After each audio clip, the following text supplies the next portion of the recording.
Good afternoon, everyone. Ben here, and welcome to our weekly updates of the forecast. In addition to just going over what the model is saying and talking a little bit about.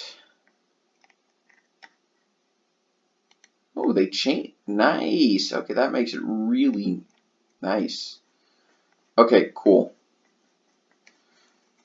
Yeah, and I'll be doing some of that later. Okay, so anyway, in addition to doing this, I'm going to kind of talk a little bit about some news and stuff. The South Bend, Indiana mayor, Pete, whatever his last name is, Buttigieg, I have no clue how to say it, so somebody actually tell me how to say that in the comments. He declared, I'm not so sure how that's going to work out, but hey, whatever. Also, New York should be solid. It's like literally 0.1. Yeah, see here. Oops, wrong one. Wrong tab. It's literally 0.1 away from being solid. So, for all intents and purposes. One of the other things I've noticed is that Trump does better at the end of a week, because what I do is say I'll go here, and at the end of a week of polling, his results are almost always better. So everything's been collapsed into that new one, right? And he always seems to do better at the end of a week rather than at the beginning of a week. Maybe that's because there's more data. Maybe that's because of the way my averages roll over and the fact we've still got some lag from some of his really bad, from those really bad weeks when the government shutdown was happening.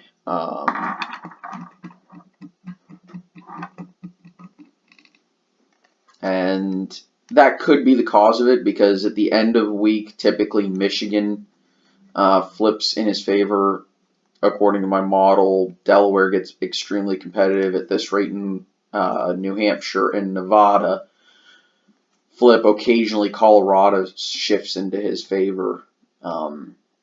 Does that mean I'm weighing, say, fundamentals a bit too high, aka approval, not approval rating, but the incumbency factor and the economics, which I've actually decreased to a +1, -1. And anything in between if I think it needs to be in between there. And I'll probably decrease that as we get even closer to the election. Simply because polling is going to start reflecting that at that point. So there's that. As for some of the takeaways I've noticed, number one, the Democrats don't have a strong hold, and I should add yellow, and I'll just call it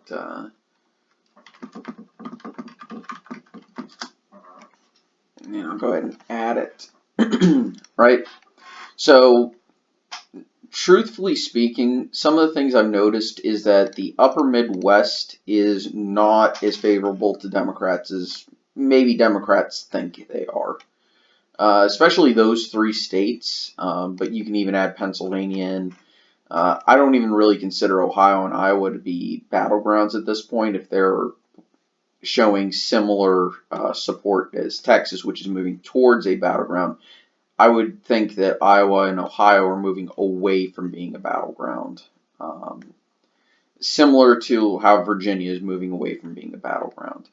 However, the Deep South is not as in favor of Donald Trump and Florida's a swing state, so obviously it's going to be a battleground. But North Carolina and Georgia are not as in favor of Republicans and Donald Trump as maybe they used to be. So I think those are a few battlegrounds. Of course, Southwest is going to be a bit of a battleground, especially Arizona and Nevada. I'll leave Colorado and New Mexico. They're kind of in the same boat as, say, Virginia or in Iowa and Ohio, just in favor of the Democrats. I'm not going to count Texas as a battleground just yet because it's moving towards being one. It isn't quite there yet. I'm going to include Delaware because Delaware kind of jumps out and it's the most competitive state out of all of these. And at the end of weeks, my model often shows it well within 10 points. At about 10 points to some of the really good weeks Trump has pushed it down to about 8% or even less.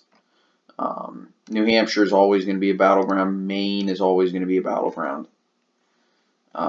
Or at least in this era. I'm not so sure about this vote. But that's the takeaways, is that there's 142 electoral votes up for grabs. Now, obviously, and they're in, I'd argue, 3 to 4 regions. You know, we have the southern battleground right here. You have the Southwest. You have the upper Midwest Rust Belt. You have Mid-Atlantic New England. And, I mean, that's not exactly is diverse. I mean, you could even say that vote's up for grabs, and I think it's reasonable to say that. And if you want to include Texas as a battleground, you can, but if you're going to do that, you have to include Colorado, Virginia as well. And I'd even argue you need to start including, say, maybe a Rhode Island, but I think we could wait on that one. But I wouldn't include Texas as a battleground, just like I would not include Colorado or Virginia as a battleground. So obviously in the banked electoral votes, the Democrats have the advantage. The problem is the Republicans seem to have a slightly easier road when it comes to the Electoral College, because first, the partisan lean of this congressional district is enough that Democrats don't often win there in presidential years. Second, Georgia is another one of those states that should go in their favor. Put Arizona in that category as well, under good years. And see, that already puts them well up there. Democrats, on the other hand, do have a slightly harder time. Yeah, Delaware it's hard to call it a battleground,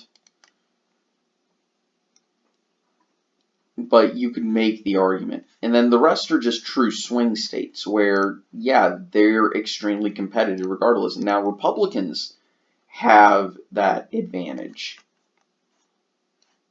But is it that easy? No, obviously not. Democrats, I would argue, have the advantage in Nevada. I firmly believe they have a slight advantage in Minnesota. New Hampshire is too swingy for anyone to have an advantage, but also Trump has made some comments about the state, so Democrats have an advantage in Maine. I would argue that much. But in the rest of them, again, this is dead even. You can make an argument that the Republicans have an advantage in Florida, and I am comfortable making that argument. And then it doesn't matter which state they take, they win the election. And it just so happens they currently have, in my opinion, an advantage in Pennsylvania. And polling seems to back up that they're not losing in Pennsylvania, but they're not necessarily winning in Pennsylvania. It's one of those, it's too close to tell. And the same thing happens with Michigan and Wisconsin. My model just is more bullish on Republicans and Donald Trump specifically in Pennsylvania. In other news, I'm working on creating a model for the Senate and the gubernatorial races. I should have those out sometime in early to mid-summer. I just want to make sure I'm doing everything the right way, and I've also got to make sure that I don't get swamped by real life stuff in the coming month and a half. Anyway, that's about it for today. I hope y'all enjoyed this little look at getting some important takeaways from my model. Now that I've had enough data that I can start doing that. Figuring out how it works, and I may be tweaking it a little bit in response. Anyway, thank you all for watching. See you guys next time. Take it easy. Bye.